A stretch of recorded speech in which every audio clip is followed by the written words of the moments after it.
Halo semuanya, jadi beberapa hari terakhir ini banyak sekali informasi yang beredar tentang penggunaan ivermectin untuk pasien COVID-19. Entah itu sebagai pencegahan, profilaksis, ataupun sebagai terapi. Nama saya Anita Wijaya-Jatmiko, saya adalah seorang apoteker, dan saya akan memberikan informasi mengenai penggunaan ivermectin untuk COVID-19.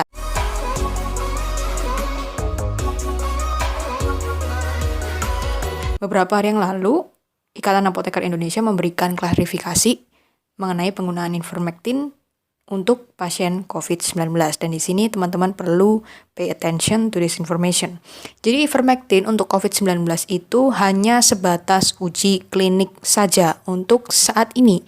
Jadi belum ada persetujuan resmi, baik itu dari Badan POM Indonesia ataupun dari WHO ataupun dari FDA yang lain tentang penggunaan ivermectin untuk pasien COVID-19.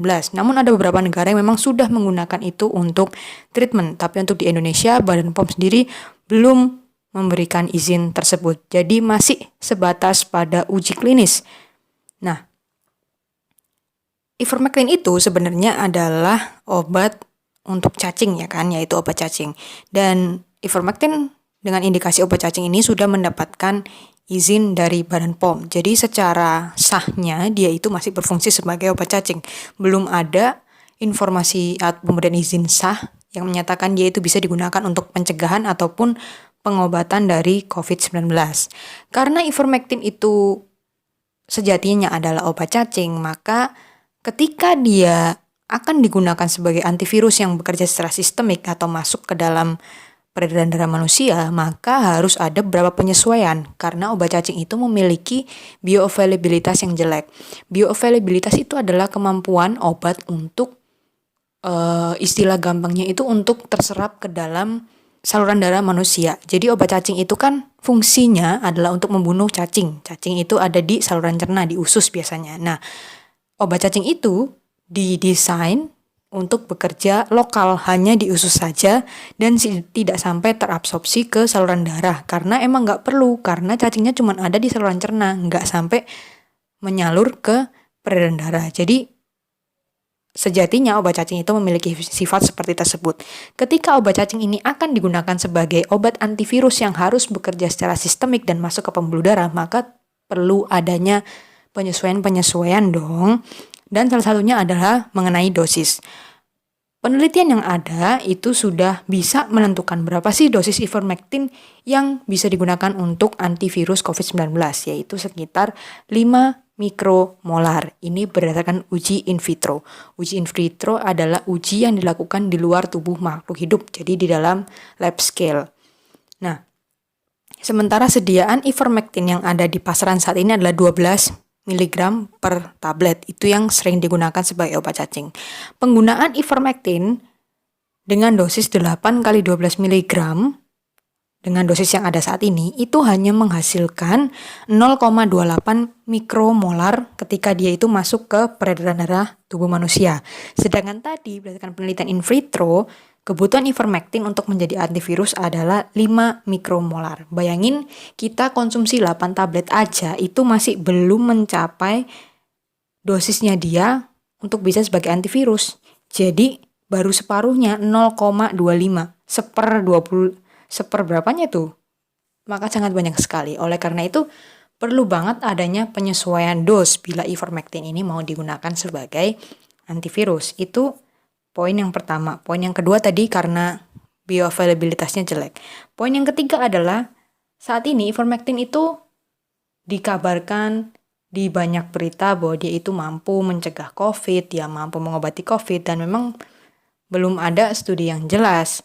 Penggunaan ivermectin yang salah, dalam hal ini misal kalian percaya dengan berita dia bisa digunakan sebagai pencegahan, terus kalian konsumsi banyak dan rutin, maka yang timbul bukan efek terapi, malah efek samping dari obat.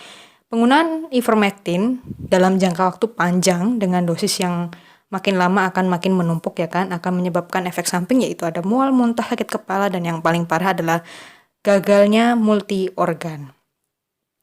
Nah, oleh karena itu saat ini diharapkan masyarakat itu jangan panik dulu, nggak usah pada beli ivermectin karena emang belum ada izinnya dari Badan POM bahwa obat ini tuh bisa digunakan sebagai antivirus. Di Indonesia nanti ke depannya akan diadakan uji klinis untuk ivermectin ini. Jadi nanti uji klinisnya langsung masuk ke fase 2 dan fase 3. Uji klinik fase 2 nanti akan didesain dengan menggunakan 2 macam dosis. Jadi akan ada 2 pola, ya kan? Pola yang pertama adalah pasien yang sudah menderita COVID, diberikan terapi standar COVID, dan diberikan ivermectin sebagai tambahan dengan dosis A. Kemudian pola yang kedua adalah pasien yang sudah COVID, diberikan terapi standar COVID, kemudian ditambah dengan ivermectin dosis B. Tujuan dari fase 2 ini adalah melihat dari 2 macam dosis ini itu yang bagus yang mana. Nah, dosis nanti yang ditemukan yang bagus akan dibawa untuk kemudian dilanjutkan ke fase uji klinis yang ketiga, yaitu fase 3. Fase 3 nanti rencananya akan dilaksanakan di 8 rumah sakit di seluruh Indonesia dengan menggunakan dosis berdasarkan hasil dari fase 2 tadi. Jadi nanti fase 3 akan ada 2 pola lagi. Pola yang pertama adalah pasien yang sudah menderita COVID, diberikan terapi standar COVID, dan diberikan terapi tambahan ivermectin dengan dosis yang berasal dari fase 2. Sementara pola yang kedua adalah pasien yang sudah menderita COVID, diberikan terapi standar COVID plus placebo. Placebo itu adalah kosong, ya kan, jadi kayak obat kosong aja, nggak akan memberikan efek terapi apapun. Ini untuk melihat apakah ivermectin ini beneran ada efeknya atau enggak.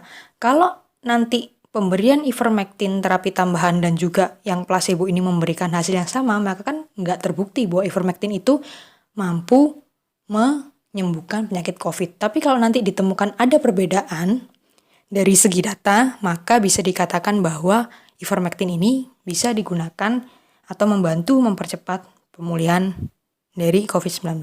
Oleh karena itu, saat ini please stop untuk beli-beli ivermectin dan menggunakannya tanpa ada resep yang jelas dari dokter, karena ivermectin ini obat keras, ya kan. Seharusnya kalian itu bisa membelinya bila ada resep dokter.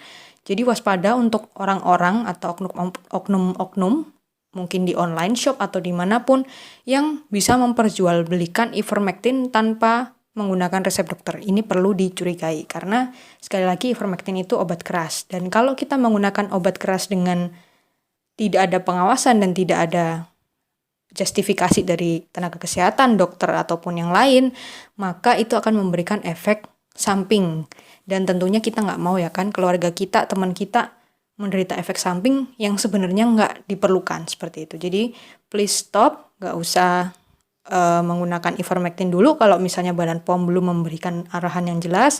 Kita tetap aja jaga protokol kesehatan, tetap lakuin protokol kesehatan, social distancing, physical distancing, jangan lupa olahraga dan juga makan makanan yang sehat. Dan buat teman-teman yang belum divaksin mungkin bisa daftar untuk divaksinasi. Itu saya rasa akan lebih bermanfaat dibandingkan dengan mencari, menimbun ivermectin, memakainya tanpa ada tujuan yang jelas, hanya berdasarkan kata orang, oh ini bisa mencegah COVID. Jadi sharekan informasi ini ke teman-teman kalian. Informasi di video ini saya dapatkan dari YouTube channel PPIAI, Ikatan Apoteker Indonesia. Linknya nanti akan saya taruh di deskripsi di bawah. Jadi sekian dulu video kali ini. Terima kasih sudah nonton dan see you guys on another video, dan tetap stay safe.